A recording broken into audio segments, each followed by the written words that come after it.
증시가 충격이라 진짜 폭락장 온다. 요즘 미국 증시에 대한 이야기를 제가 많이 말씀을 드리죠. 그만큼 말입니다. 뉴스가 많이 만들어진다는 거예요. 오늘은 말입니다. 어떤 뉴스가 만들어졌느냐. 미국 주식시장 하락 거래일수입니다. 지금 4거래일째 쉽게 말하면 떨어지고 떨어졌다는 뜻입니다. 그만큼 말입니다.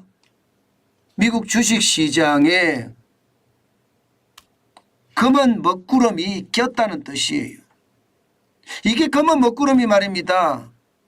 바람을 만들고 폭우를 만들어내면 난리 나는 거예요. 그러면 진짜 폭락장이 오는 겁니다. 지금 시장에서는요. 야, 이게 폭락장까지 안 갈 것 같은데? 그래서 장을 시작하자마자 올라가기 시작했어요. 아, 4거래일 떨어졌으니까 좀 올라가 봐야지. 다우산업지수가 말입니다. 보세요. 올라가기 시작했잖아요. 3거래일 떨어졌으니까 이게 일반적으로 기술적 반등이라는 게 있거든요. 아, 3일 떨어졌으니까 하루쯤은 올라가야지 이렇게 생각이 들어요. 그러나 장 중반에 오면서 결국 말입니다. 미국의 중앙은행인 연방준비제도에 쉽게 말하면 금리가 고금리로 오래 간다는 게 또 부담이 됐어요. 결국 장막판에 많이 떨어지고 말았습니다. 0.31이 떨어졌고요. 106.58이 빠져서 33,963.84로 마감했습니다. 34,000이 깨졌죠. S&P 500 지수도 마찬가지입니다.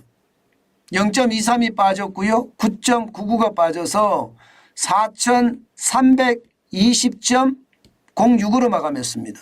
대형주 중심인데 여기도 지금 4거래일째 빠지고 있잖아요. 뭐 기술주 중심의 나스닥도 마찬가지입니다. 사실상은 약보합이긴 하지만 0.09가 떨어졌으니까. 그러나 떨어진 건 떨어진 거잖아요.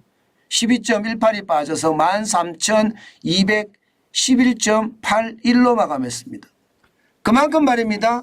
나스닥도 또 S&P 500 지수도 다우산업지수도요.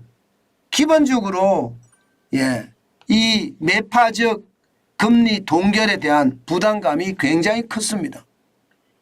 사실은 9월에 미국의 연방준비제도 이사회 여기에서 연방공개시장위원회를 열잖아요. 여기서 이제 완전히 망가진 거예요. 매파적 동결인데도 말입니다. 지금 기준금리가 5.5%입니다. 5.5% 유지했는데도 시장은요 벌써 걸어버린 거예요. 벌써. 왜? 금리가 오래 간다고 하니까 아마 이거 저는 굉장히 충격이 된다고 생각해요. 제가 여러분들도 기억하실 거예요.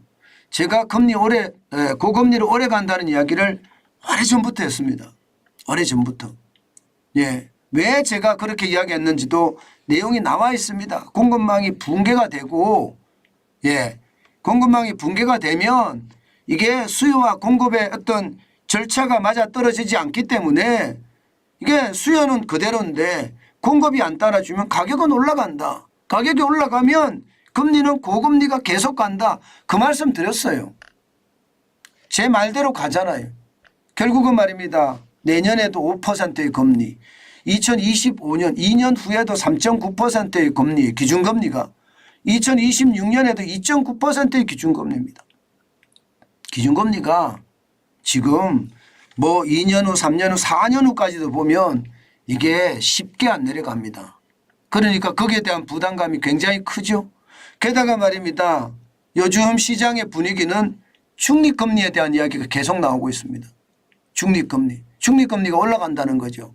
중립금리라는 게 시장에 어떠한 피해도 주지 않는 금리가 중립금리거든요.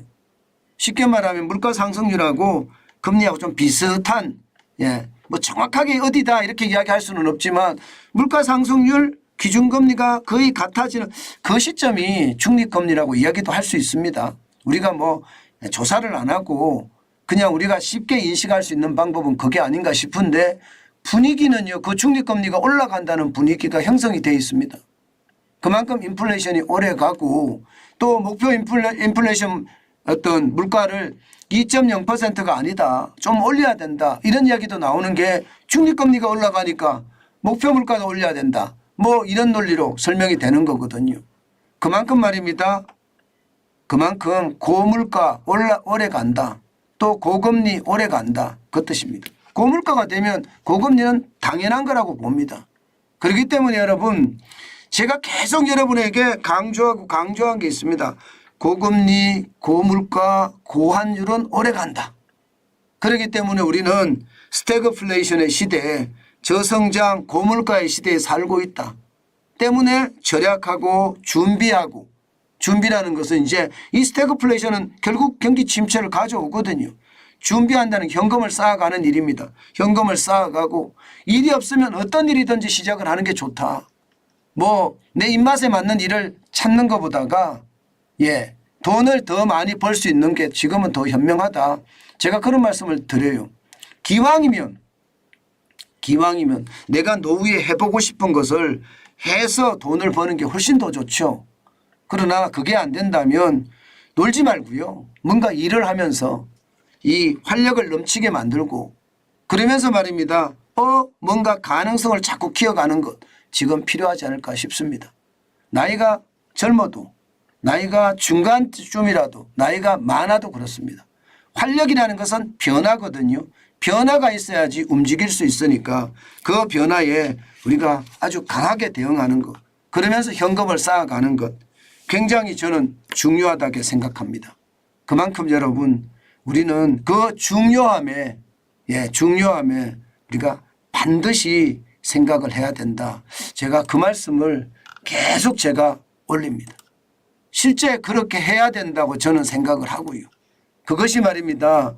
여러분들의 경제 활동에도 굉장히 크게 영향을 미치지 않을까 저는 그렇게 생각합니다. 그만큼 요즘 같을 때는 중요한 요소다. 그 말씀을 다시 한번 올리는 겁니다.